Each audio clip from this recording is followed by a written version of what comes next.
Isa sa mga pangunahing ginawa ng ating Panginoong Jesucristo, Diyos, nang siya'y magkatawang tao, na dapat ay huwag nating kakalimutan ay ang kanyang pagdarasal. In fact, sa palagay ko, baka higit pa sa mga sinabi niya, sa mga ginawa niya, sa mga turo niya, at sa mga milagrong ginawa niya, ito ang hindi natin dapat kalimutan talaga. In as much as sa kanyang pananalangin, lagi bumukal ang lahat ng kanyang mga sinabi at ipinakita sa atin. No wonder ano ang sabi ng ating Panginoon, wala siyang ginagawa nang hindi naaayon sa kalooban ng kanyang Ama. Lahat ng sinabi niya, lahat ng ginawa niya, ito ay laging naaayon sa kalooban ng Ama because He was in constant communication with the Father. Gaano man siya kabisi, lagi siyang nagdarasal. No wonder ang kanyang mga alagad ay nakiusap sa kanya, Lord, teach us to pray. Tulungan mo naman kami, turuan mo naman kami magdasal. Tayo po ba, kanino tayo nagpapaturo ng isang bagay na gusto nating matutunan? Siyempre sa eksperto dyan. Hindi ka magpapaturo, kumanta sa isang sintonado. Nagpapaturo tayo sa isang taong eksperto. Si Jesus ay eksperto sa pagdarasal. Hindi dahil sa marami siyang mga salitang inuusal, kundi dahil sa kapag nagdarasal siya, ramdam ng mga alagad, immerse na immerse siya sa pakikipag-usap sa Ama. Sa pananalangin, si Jesus, ang anak at ang Ama, ay talagang nagiging isa. Maganda sigurong itanong, dahil nga given na si Jesus ay nagdarasal, ano kaya ang laman ng kanyang dasal? Palagay ko ay magandang clue ang ating narinig sa Ebanghelyo. Sa Ebanghelyo ay nagdasal si Kristo. Sino bang kanyang ipinagdasal? Tayo. Ang kanyang mga tagasunod, ang kanyang mga alagad, tayo, ang mga tao. Mas ma-appreciate po natin ito kung ilalagay natin sa konteksto. Sa konteksto po, nagpapaalam si Kristo.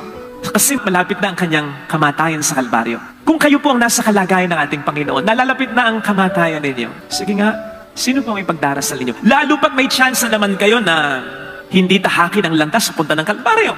Pwede namang mag-iba ng course o daan si Kristo. Pwede naman niyang iligtas ang tao nang hindi sa pamamagitan ng kamatayan sa Kalbaryo. So kung kayong nasa kalagayan niya, anong ipagdarasal ninyo? Kung mamamatay na tayo, anong ipagdarasal natin? Lalo pat may chance na naman na tayo pa ay hindi mamatay.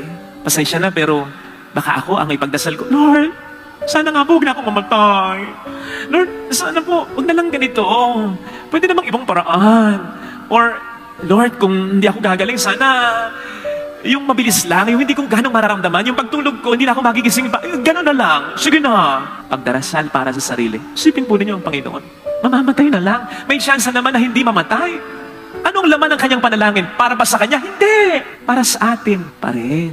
Ngayon, kung ganito ang Panginoon, sa puntong papatay na lamang siya, tayo pa rin ang pinagdarasal niya, ay hindi malayong dati pa man, ganun ang ginagawa niya. At hindi rin malayong pagkatapos ng kamatayan niya at nasa langit na siya, hanggang ngayon, tayo pa rin ang pinagdarasal niya. Ano ang sinasabi?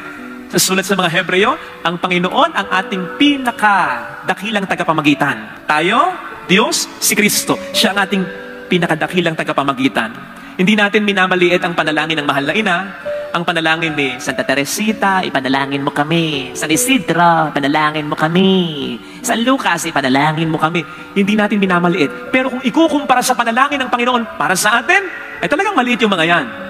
Kasi iba ang panalangin ng ating Panginoon. Kaya pala, ang sabi niya, ang aking pag-alis, ang kanyang pagpunta sa Ama, ay hindi para sa kanya, kundi para sa atin pa rin talaga. Kasi nga, ngayong siya'y nasa langit na, katabi na niya ang Ama, iisipin na lamang niya ang panalangin para sa atin.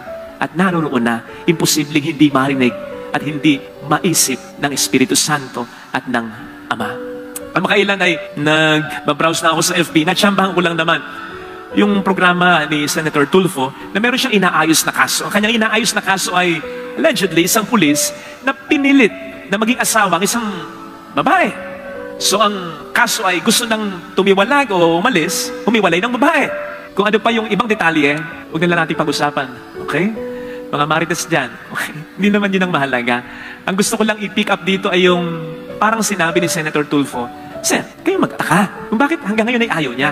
Kasi sa simula pa lang, ayaw na niya. Kaya ko lang din naman sinabi para sabihin sa atin, kung sa simula pa lang ay pinagdarasal tayo ng Panginoon, at hanggang sa punto na mamamatay na siya, tayo pa rin ang nasa isip niya, ay nakaw, napaka-imposible na ngayong siya'y nasa langit na, hindi pa rin niya tayo maiisip kapag nagdarasal siya at kinakausap niya ang Espiritu Santo at ang Ama. Siya na wala ng kailangan.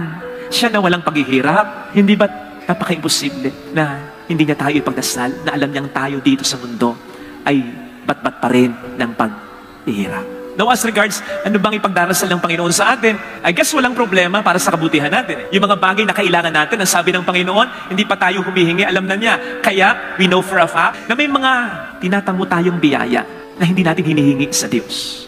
Kasi alam niyang kailangan natin. So, my point is, kung ano yung laman ng kanyang dasal para sa kabutihan natin, yung mga mabubuti, wala tayong problema doon. Ipagkakalob at ipagkakalob sa atin ng Panginoon yun. Kung kayong mga ama na makasalanan, ay kaya sa Lucas 11, versikulo 11, ay nagbibigay para sa ikabubuti ng inyong mga anak, gaano pa kaya ang ating amang nasa langit? Kaya pagdating sa ikabubuti natin, pwedeng hindi na natin yun masyadong problemahin.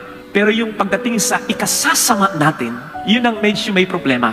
Sapagkat gustuhin man ng Diyos tulad mo na isang magulang na gusto mong mapabuti ang buhay ng anak mo. Pinag-aaral mo, ayaw mag-aral mabuti. Pinag-iiwas mo sa mga barkadang masamang impluwensya, ayaw mo iwas, may magagawa ka. Wala. So, parang doon tayo may problema. Sa mga mabubuting bagay, walang problema kasi ang Diyos ang magbibigay ng mga mabubuting bagay. Pero yung masama na pwede nating gawin, pwede nating isipin, pwede nating sabihin, walang masyadong control doon ang Panginoon. Doon sa panalangin iyon, umapasok sa palagay ko, madalas ang laman ng panalangin niya para sa atin. Hindi nga ba't minsan ay sinabi niya, tayo ay nasa mundo, pero hindi tayo dapat pasakop sa mundo. Kaya nga ang dasal din ng Panginoon para sa atin ay, Ama, protektahan mo sila sa mundo. Sa ating mabuting balita, pinagdasal ni Jesus ang pagkakaisa ng mga tao. Pero pwede natin itong tingnan, hindi lamang sa pagkakaisa ng maraming tao, kundi sa pagiging isa rin, o pagiging isa rin ng ating pagkatao. Yung maging isa, yung ating pananampalataya na mabuti, sa ating pamumuhay na sana rin ay mabuti. Kaya, in English, we have such a term as integrity, whole. Kasi ano man yung mabuting pwede niyang ibigay, eh hindi na rin magpo-flourish ating buhay kung hindi tayo magpapakabuti sa buhay. Hence, palagay ko ang mas madalas na dasal ng Panginoon para sa atin, yung tayo umiwas sa masama, umiwas sa pagkakasala. At kung tayo man ay nasa mabuti na pero may mga nangyayari sa ating masama, kabi-kabila ang problema, ang panalangin ng Panginoon para sa atin ay huwag tayong mawawalan ng pag-asa. Yung hindi tayo pasamain ng mga masamang nangyayari sa buhay natin. Kahapon, ay umattend ako ng isang kumpel. Matagal na yung imbitasyon sa akin. Kaya lang kahapon ng umaga, I didn't feel well. Sinabi ko sa mga parents na si CJ, Mike, Atin Charles, masama po pakiramdam ko, masama yung ubo ko. Hindi COVID to. Don't worry ha. Baka po hindi na ako makapunta. Pwede na po bang magpa-proxy na lang? Sige po, Father, pahinga na lang kayo. Pero hindi ko alam kung bakit. Alam ko kasing gusto ako maging ginong ng bata. Kaya pinilit ko talaga. So nagpunta ako doon, surprise! Na-surprise rin yung bata. Alam kong natuwa siya. Siguro, mas lalo siyang natuwa nung makita niya na bago kong makarating sa kanya, ang daming nagpapapicture sa akin. Siguro sabi ng bata, ninang ko yan. Pero kita mo yung tuwa sa kanya, yung tuwa sa mga magulang niya. My point is, alam natin ang pakiramdam kapag dinidinig ng Diyos ang ating mga kahilingan. Pero sana ma-appreciate din natin ang pakiramdam kapag tayo ang nagiging sagot ng Panginoon sa panalangin ng isang tao. So kung isa-segue natin doon sa puntong ipinagdarasal tayo ng ating Panginoon, sana naintindihan din naman natin ang pakiramdam ng Panginoon kapag siya o tayo ay nagiging sagot sa panalangin niya. Yung hindi tayo magkasala, yung umiwas tayo sa masama, yung wag tayong mawawala ng pag-asa. Minsan ay parang naisabi ko na ito sa kwento ko, di ba, sa sermon ko, na kapag tayo nagkakaroon ng problema, nandun ang pananampalataya ng Diyos sa atin na hindi tayo bibigay. Kasi yun ang, actually, yun ang naging expectation niya kay Job. Kasi ang sabi ng demonyo sa kanya, sumasampalataya lang naman yan sa'yo. Dahil may mga anak siya, dahil may kabuhayan siya, kunin ko ang lahat ng yan. Tingnan ko kung sumampalataya pa siya sa'yo. So kung nangyayari sa atin ito, perhaps God is like, sana wag kang bumigay para hindi ako mapahiya, kundi ang demonyo. Kaya sana naisip natin kung paano natutuwa ang Panginoon kapag tayo ay nagiging dahilan upang ang kanyang panalangin para sa atin ay matugunan. Isipin po ninyo, siya na makapangyarihan sa lahat, pero sa bagay na ito, sa pag-iwas natin sa masama, sa pag-iwas natin sa pagkakasala, sa hindi pagkawala ng ating pag-asa sa problema, dito siya sa atin umaasa. Sapagkat sa pagbibigay niya sa atin ng mabuti, pwede yun, kaya niya yun. It is at his disposal na bigyan tayo ng mabuti. Pero yung umiwas tayo sa masama, umiwas tayo sa pagkakasala, yung manatili tayo sumasampalataya, bagamat grasya pa rin yun unang-una, may partisipasyon tayo doon. Kaya yun yung magandang pagnilayan natin, napapasaya natin ang Panginoon kapag tinutupad natin ang kanyang dasal, kapag umiiwas sa pagkakasala at hindi nawawala ng pag-asa sa gitna ng problema. At isipin na lang din natin ang kung anong nararamdaman niya Kung sa kabila ng kaniyang pamamagitan ng kanyang mga grasya, hindi pa rin tayo umiiwas sa pagkakasala. Kung sa kabila ng mga nakikita natin kung paano gumagalaw ang Panginoon sa gitna ng ating mga problema, ay nawawalan pa rin tayo ng pananampalataya. Isipin ninyo, yung lungkot na kanyang nadarama. Isipin mo rin, kapatid, yung lungkot na nararamdaman ng magulang mo, ng kapatid mo, ng anak mo na tunay na nagmamalasakit sa'yo, na nagsasabi lamang naman sa'yo, mag-ingat ka, wag mong kainin yung mga bagay na yan, makasasama ka sa kalusugan mo, mag-ipon ka, wag yung puro gasta ng gasta, umiwas ka sa mga masasamang impluensya, mag-aral ka ng mabuti. Kung sana'y kapag ginawa pa rin natin yung ipinagbabawal nila sa atin, nagpakasama pa rin tayo sa kabila ng dasal nila at payo nila para sa atin, hindi naman tayo pupunta sa kanila. Sila pa rin naman ang pupuntahan natin. At kung mahiyaman tayong pumunta dahil tayo nagkasala, sila pa rin naman yung lalapit sa atin. Sila pa rin naman yung hindi makatitiis sa atin. And so imagine yung pain ng Diyos at ng mga taong tunay na nagmamalasakit sa atin kung sa kabila ng kanilang pagdarasal at paggabay, ay gumagawa pa rin tayo ng ikasasama natin. Kapag may magandang nangyayari sa atin, magpasalamat tayo sa Panginoon. Lord, thank you for praying for me. At magpasalamat ka sapagkat may mga taong siguradong nagdarasal din para sa iyo. Kayong mga nanonood sa online, o kaya kayong mga makatsamba lang ng video, ng reflection na ito, na hindi naman nagsisimbang talaga, natsambahan nyo na lang, dumaan sa feed ninyo. Ito yung mga taong nagsisimba. Baka isa dito kaibigan mo, baka isa dito nanay mo, baka isa dito asawa mo, hindi mo alam. Kaya laging narito sa simbahan, ipinagdarasal ka. Ipinagdarasal ng kapakanan mo. Kaya sana kung may mga magagandang nangyayari sa atin, magpasalamat tayo. Now, sana isipin din naman natin na kapag may mga pangit tayong ginagawa, may Diyos at mayroon tayong kapwa na mas lalong nasasaktan, higit pa sa sakit na nararanasan natin. Sapagkat tayo man ay makaranas ng sakit o problema dahil gumawa nga tayo ng problema, dahil tayo nagkasala, parang pwede nating tanggapin yun Nagkasala ako nagkamali ako Pero sila, hindi naman nagkasala, walang ginagawa sa iyo masama, at hindi naman nagkulang sa iyo sa paalala. Sila pa ang mas nagdadala.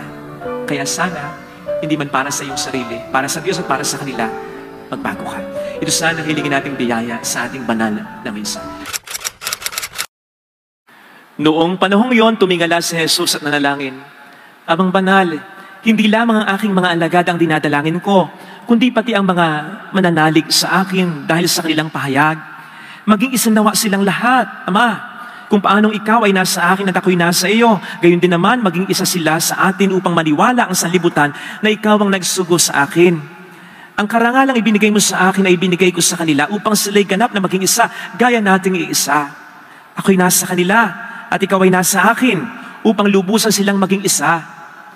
Sa gayon, makikilala ng sanlibutan na sinugo mo ako at sila'y iniibig mo katulad ng pag-ibig mo sa akin. Ama, nais kong makasama sa aking kinaroroonan ang mga ibinigay mo sa akin upang mamasdan nila ang karangalang bigay mo sa akin sapagkat inibig mo na ako bago panilikha ang sanlibutan.